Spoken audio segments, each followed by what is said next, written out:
There are conversations that shape how we live. Conversations that help us navigate challenges of life. Conversations that bring out the best in us.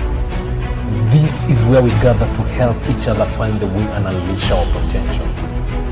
Welcome to the Benjamin Zulu Global. Psychologist, relationship coach, the one, the only Benjamin Zulu himself. Marriages do fall because of different reasons, and at times it is the pressure from within that causes it to fall. So join us today as we have a conversation about some self-sabotaging behaviors which will kill your marriage. Welcome to the Benjamin Zulu Global. My good name is Janique. And when I think about this, the one thing that comes to mind is what the psalmist says, that when you dig a hole, whoever digs a hole, Yes. they will fall into it themselves. Yes. So when we talk about self-sabotaging behaviors, they're either consciously or unconsciously. So why don't we realize that these actions are actually killing our marriages? Yes, I think a lot of times because we think once we get married, the marriage will work itself out. Right.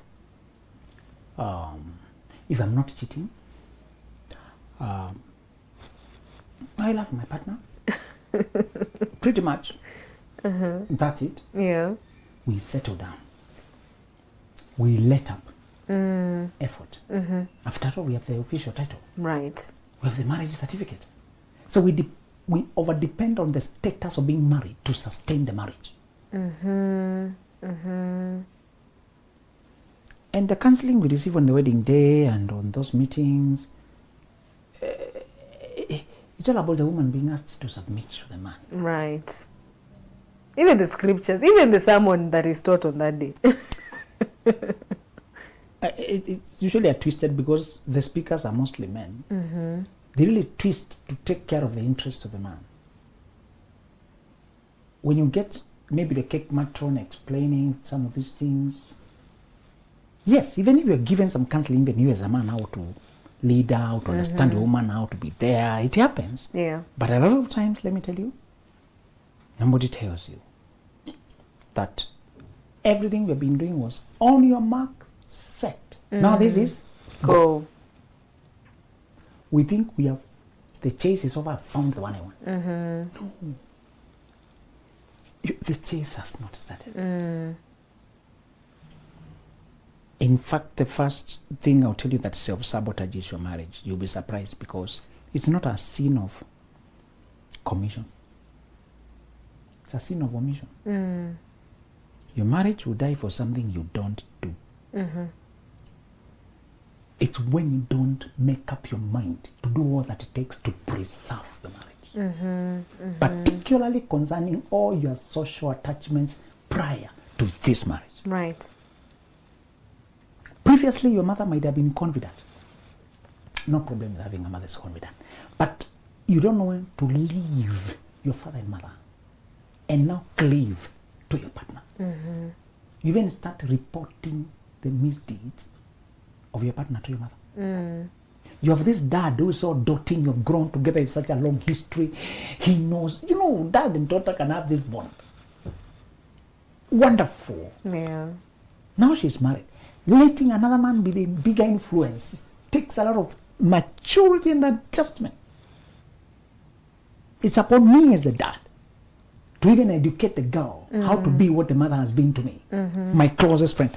Try be that. I'm here now, but you guys are leading the way. We have previously used to lead, you follow. I show you life. Now we have flipped. You're going your path.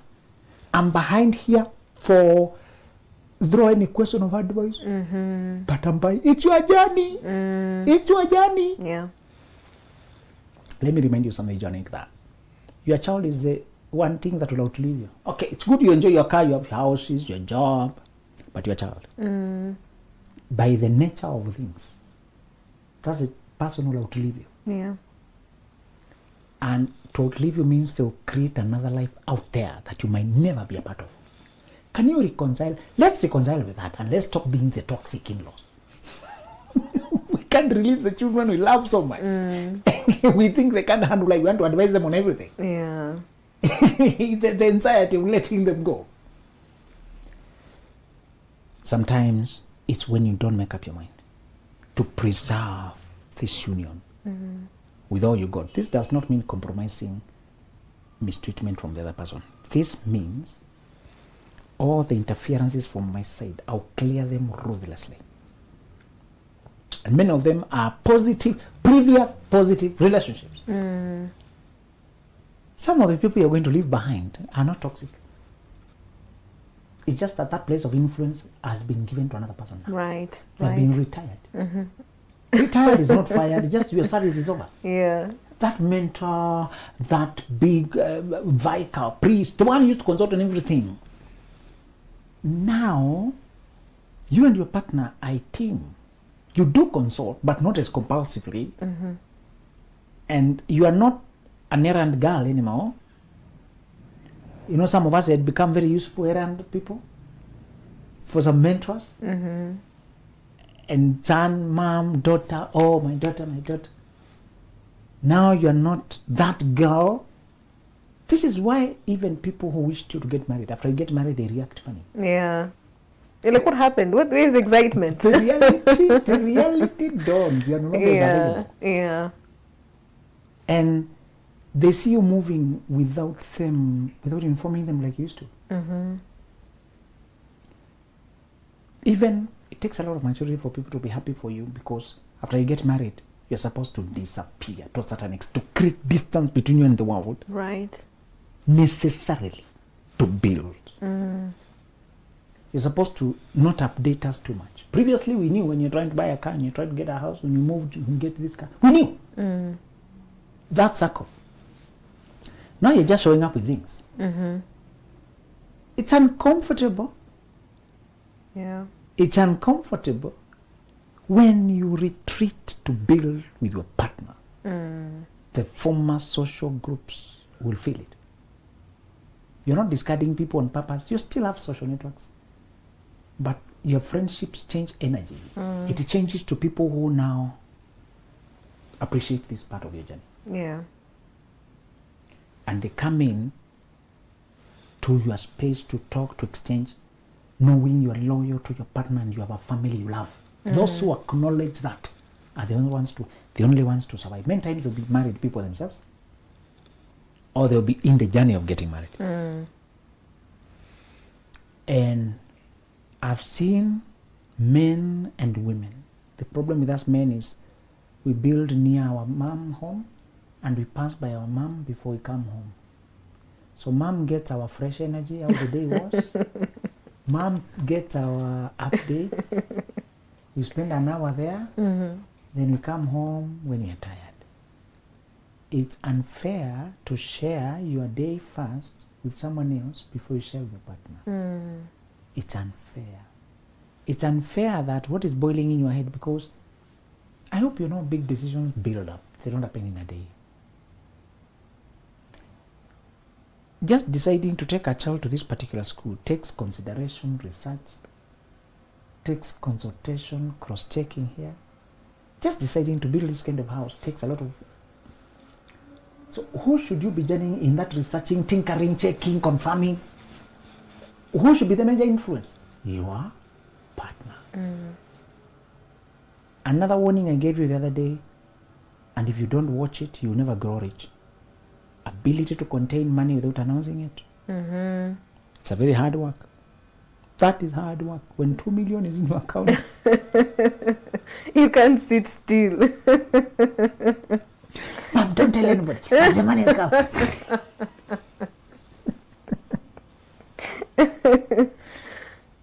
My greatest fear was to marry somebody who's incompatible with the abundance. I came from scarcity, but I had baptized my mind so much, and he decided that I'll get rich or die trying. I'll die on my way there. I'll not die here. Some slaves would rather die on the way trying to escape than live in slavery. I wanted a person who's so resolved. So, either get a person who has already been in abundance of a certain degree, or at least normalcy,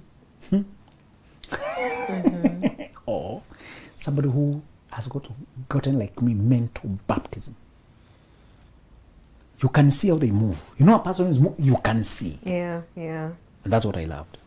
Told you some other time that she brought during our pre-wedding money she had been rolling over from her merry-go-round. And I've never seen something like that. At our time of need, she knew a year before. Guys, I'm about that season, so let me roll over when the time comes. And it was, I said, now this is mindset you're talking about. This is far seeing. You need a lot of conviction for what we are building to behave yourself differently now. That's true. That's true. When you are just here, you see happy things you can write. You see flight of ideas. We can never sit with money.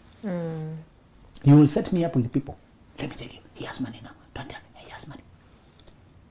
You will gossip about what we are doing. And you will never build. You will never build. Yeah. If you don't make up your mind to protect the financial projects of your family, sometimes what you are doing is risky, dangerous. Dangerous. You are taking a very big loan that if you don't pay, you are ruined. And you are taking the risk together. If one of you caves and starts leaking, we will be discouraged. When dreams are new, they are very vulnerable to influence, suggestions, discouragement, persuasion. No, I know something better. Don't take that. Let me show you. I'm sending you somebody. Talk to this. The dream is scattered. We are not always sure. Sometimes we are not quite sure. Yeah. There's no way of ascertaining whether it will work or not. True. But we have decided we want the results so bad, we will take the risk. And we will believe. And then you jump together. If you don't make up your mind that your parents built what they built, you and your partner will build something different.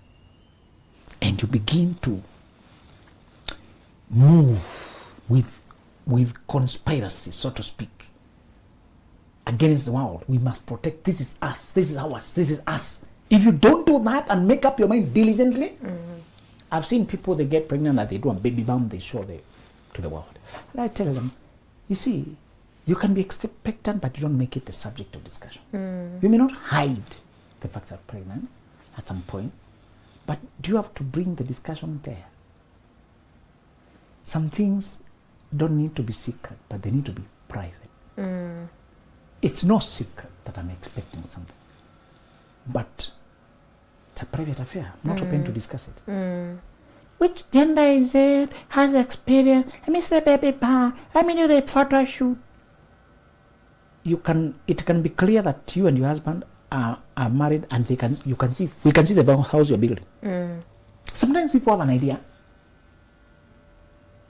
but you're not open for the discussion. You get the difference? Yeah, yeah. Where are you guys? How did you stop? Since last year you're not big. Can I suggest loan? Thank you very much. You can incubate things, and even when they are visible to some people, it is still out of bounds. It's still out of bounds. Yeah. This takes a lot of maturity. That's why I was telling brothers to stop joking, stop marrying the eyes, the chest, the eyes, smiles, and sitting allowance. If you see the things men consider in marriage.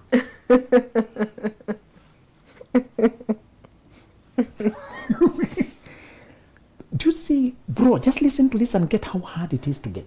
A woman who can accommodate a dream quietly until it matures without leaking it to her favorite sister. Who will then tell the mom and ask her not to tell her that then. Do you know what that is? Do you know the discomfort of visiting your in-laws and you wonder how much they know? They're giving you that stare. They're giving you that Would you try to say, we don't have money, they're looking at you with a side eye? Sometimes people can't hide their excitement. There's no greater comfort than having a partner I can totally trust. It leaves you room to create. Yeah. Wow. We can actually win and fight against the world. We can even take our losses in private. Some of these projects don't materialize. They backfire. They backfire. But because they're not public, we can take our L in privacy. We can reform. Sometimes you have a setback that is real, real setback. Yeah. This just goes out. A business that goes down leaves you in debt. A health problem that sweeps across and carries away your resources. A struggle that just an enemy who is appointed from hell to torment you guys, and by the time you get them out of your space, it's chaos. Yeah. But now that you're not always sharing on WhatsApp status and clues and cryptic messages, people just get an idea you're not okay. But they know you're not so open for those kind of discussions. Who is capable of that?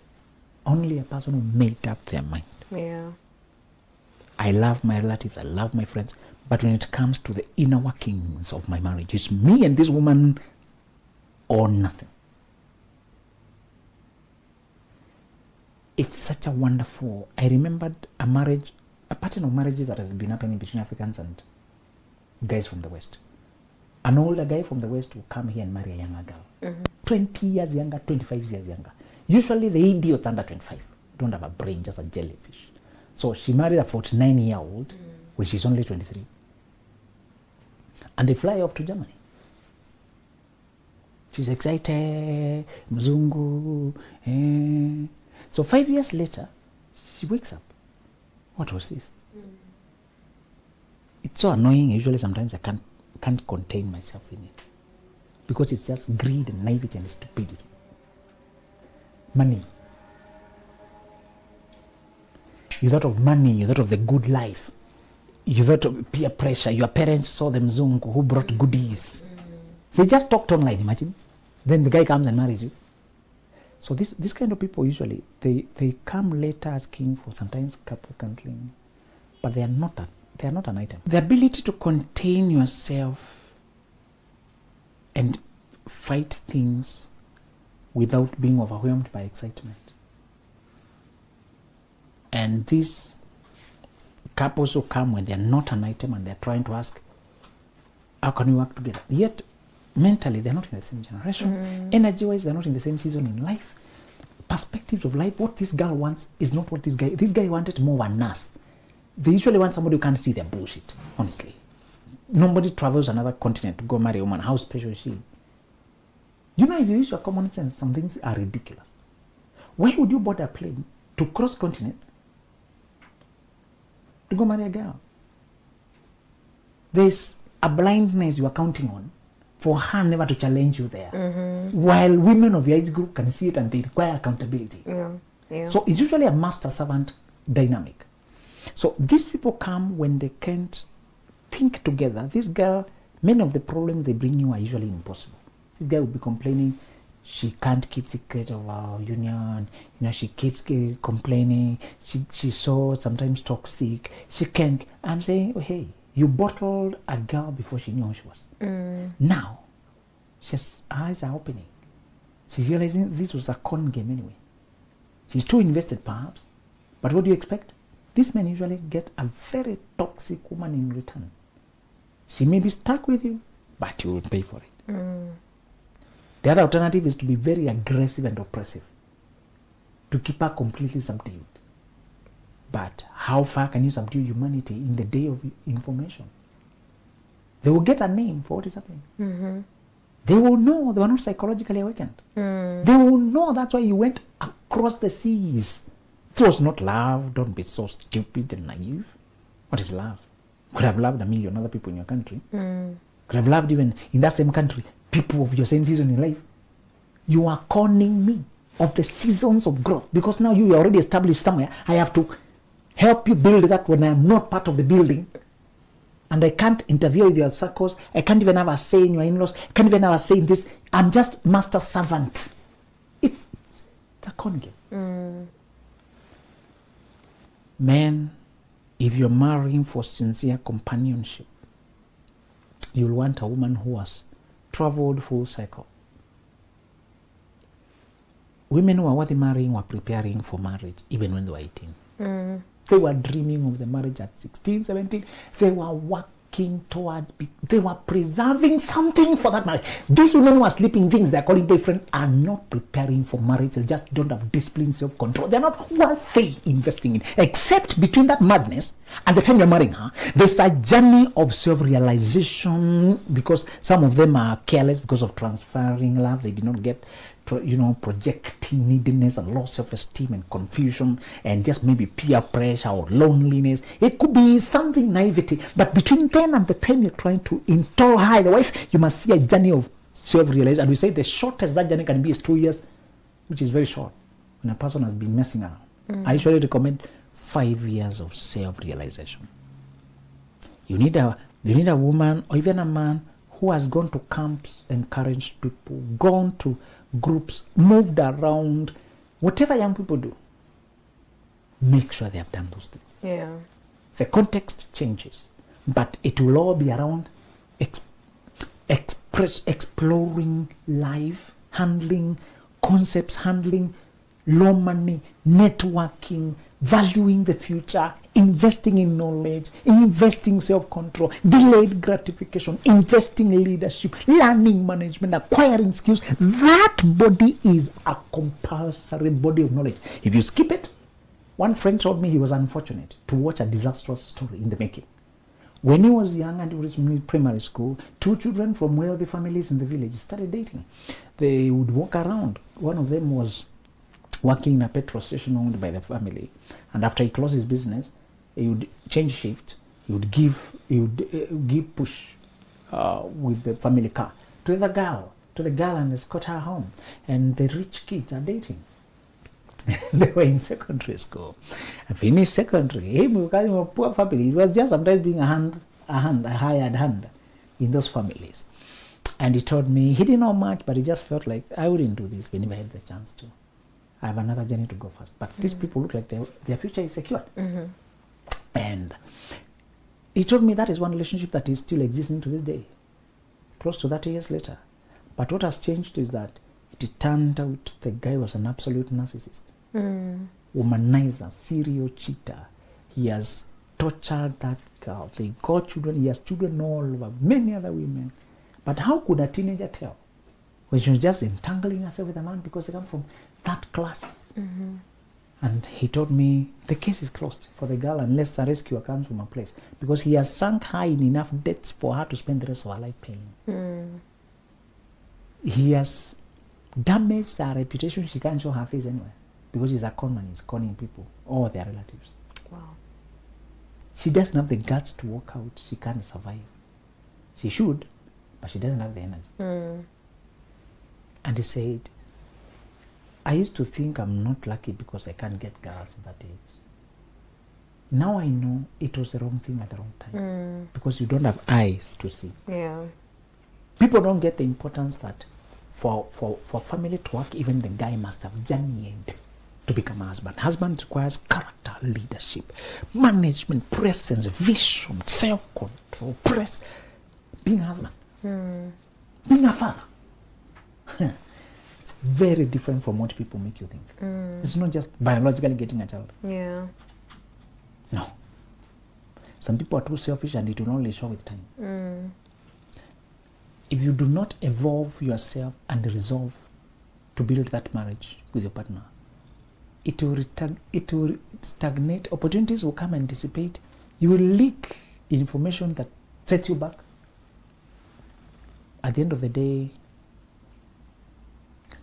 you will say you don't know what happened, but you missed opportunities and you didn't grow. Yeah. The second thing that you could be self-sabotaging is when you allow work and the children to occupy the we time between me and your partner. Work becomes more engaging the more you grow. Children become more engaging. They grow, and for the first almost 20 years, they need you a lot.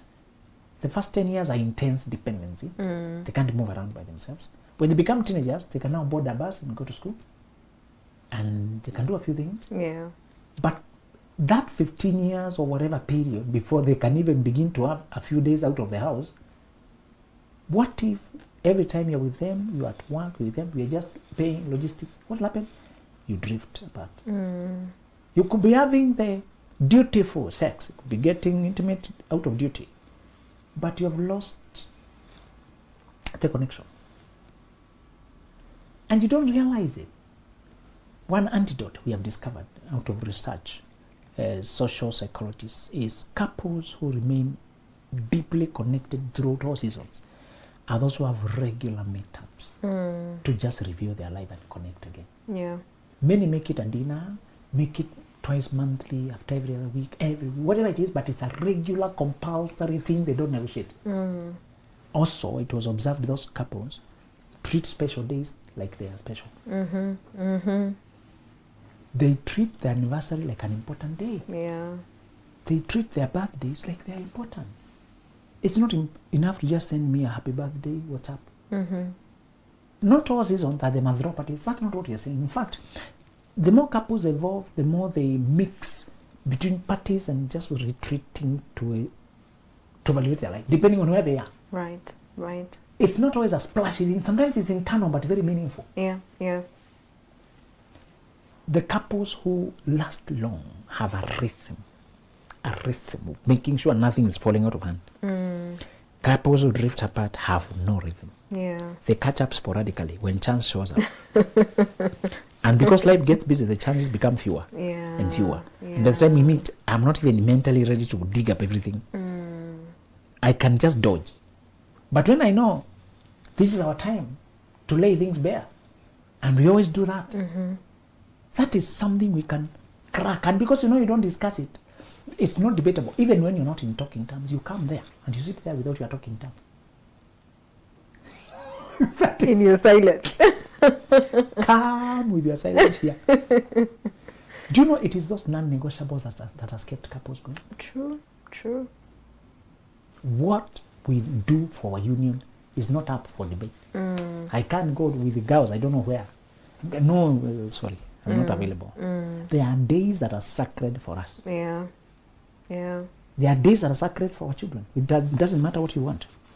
TDJX left a meeting of 1 million people because his son was hospitalized. And he had sworn to his wife that I may not stop you from going through bad things, but I'll never let you go through them alone.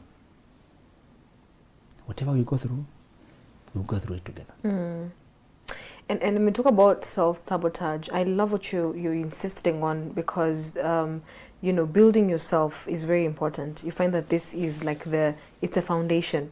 If you come as a built man, I come as a built woman, we meet on that level, then you find that, there's some things that I won't really focus on. And one of them is conflict. You find that in marriage, conflict really brings a lot of tension in the marriage. And there's something I captured in this wonderful book, Before You Say I Do, an interesting read. This is in one of the chapters, chapter 6, yes. To be very specific. And it talks about the must checks before settling. And one of it is it would help if you began to observe how psychologically stable the person you're interested in is. So I'll read part of it. It says, that is, after an incident happens that spoils their moods, how long do they take to return to the center? A psychologically stable person takes 6 to 12 hours, not 6 to 12 days. Yes. That caught my attention because you find that there's some people who a little misunderstanding, it is blown out of proportion until the gentleman or the lady is like, you know what, maybe we should call it quits. Actually, when you bring that, let's remind ourselves that withdrawal of affection is cruel.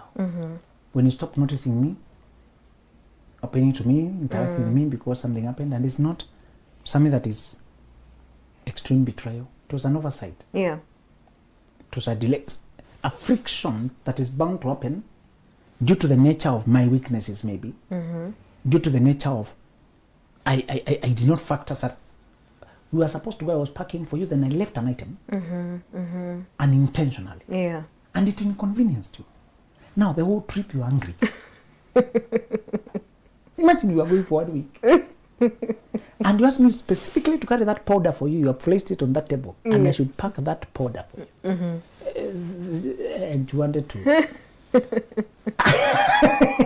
Only for us to arrive and you say the powder is not. It's not there. Or I asked you carry for me the small tablet. I've placed for please pack for me. And now to arrive, it's not there. Instead of thinking options, are those documents on the cloud? Can I get? Is there somebody who can send them? Or for you saying, where can I buy this new one? Are there same shops around? I can even make amends by helping, let me pay for it. Yes. Instead of thinking of how we can dissipate this, you say, I know you. You never listen to anything. What is even the point? And now you are, and it's awkward. That's a lot of cruelty, that's a lot of immaturity. And honestly,